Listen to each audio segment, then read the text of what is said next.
Hello friends, कैसे हैं आप लोग। आज की कहानी का नाम है प्रमोशन। लखनऊ में प्रीति नाम की लड़की अपनी माँ किरण और छोटी बहन सुहानी के साथ रहती थी। प्रीति एक कंपनी में डाटा एंट्री की जॉब करती थी। प्रीति 4 साल से एक ही पद पर जॉब करती थी। प्रीति का बॉस अंकुर प्रीति को बहुत पसंद करने लगा था, लेकिन वह कभी प्रीति को यह बात नहीं बताता था।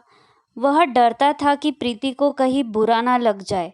ऑफिस के सभी कर्मचारी अपने प्रमोशन के लिए मेहनत करते थे, इधर उधर से अपने बॉस से सिफारिश लगवाते थे, लेकिन प्रीति कभी ऐसा नहीं करती थी।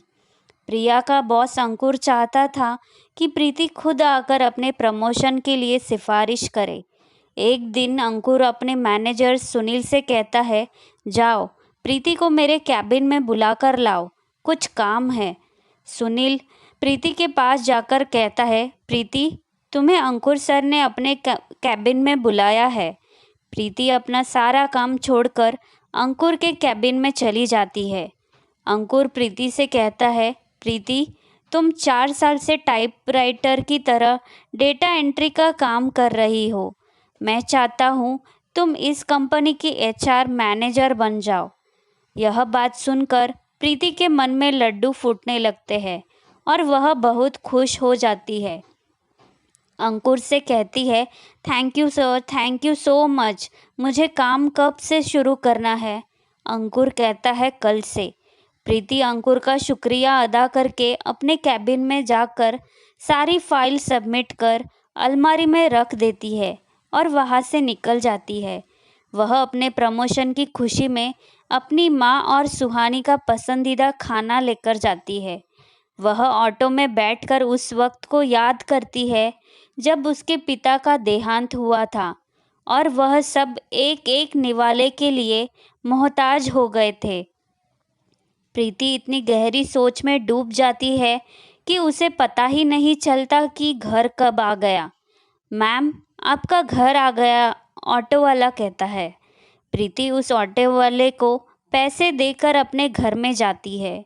सुहानी प्रीति के हाथ में बहुत सारी खाने की चीज़ें देखकर जैसे ही पूछने वाली होती है, प्रीति बोल देती है, माँ मेरा प्रमोशन हो गया है, अब हमें कभी पैसों के लिए तरसना नहीं पड़ेगा।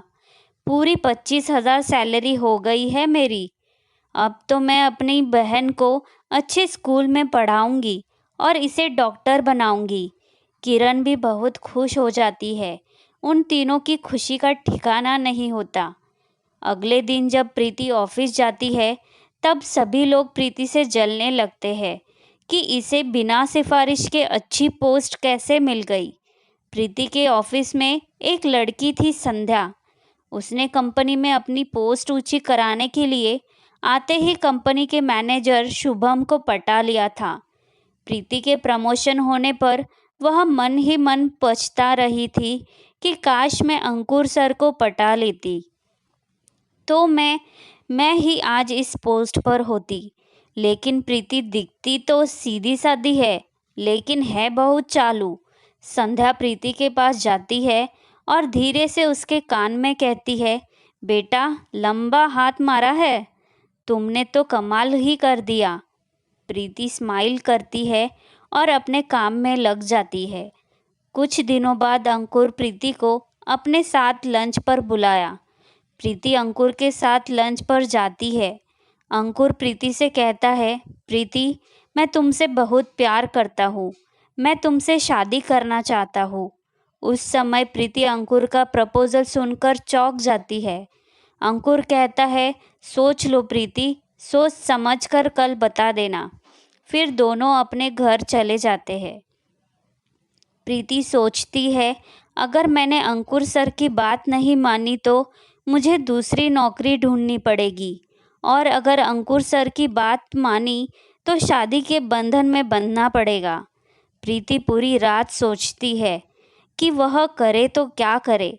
अगले दिन प्रीति अंकुर के पास जाती है और कहती है, सर मैं आपसे शादी करने के लिए तैयार हूँ। अंकुर खुश हो जाता है और एक अच्छा सा मुहूर्त निकलवा कर प्रीति से शादी कर लेता है। अंकुर और प्रीति की शादी होने पर संध्या को और भी गुस्सा आ जाता है। वह प्रीति के पास कान में जाकर कहती है, वाह बेटा, नौकरानी से सीधे रानी बन गई। प्रीति ने फीकी सी स्माइल संध्या की तरफ दे दी। रात के समय अंकुर प्रीति से कहता है, मुझे जल्दी से एक प्यारी सी बेटी चाहिए, बिल्कुल तुम्हारे जैसी। ऐसा कहकर अंकुर प्रीति को जो जी भरकर प्यार करता है, कई घंटे तक वो प्यार करते करते रहते हैं। अंकुर अपनी सारी हसरतें पहले ही दिन पूरी कर लेता है। आशा करती हूँ कि आज की कहानी भी आपको अच्छी लगी होगी। अगर अच्छी लगी है तो वीडियो को लाइक और चैनल को सब्सक्राइब करना मत भूलना। धन्यवाद।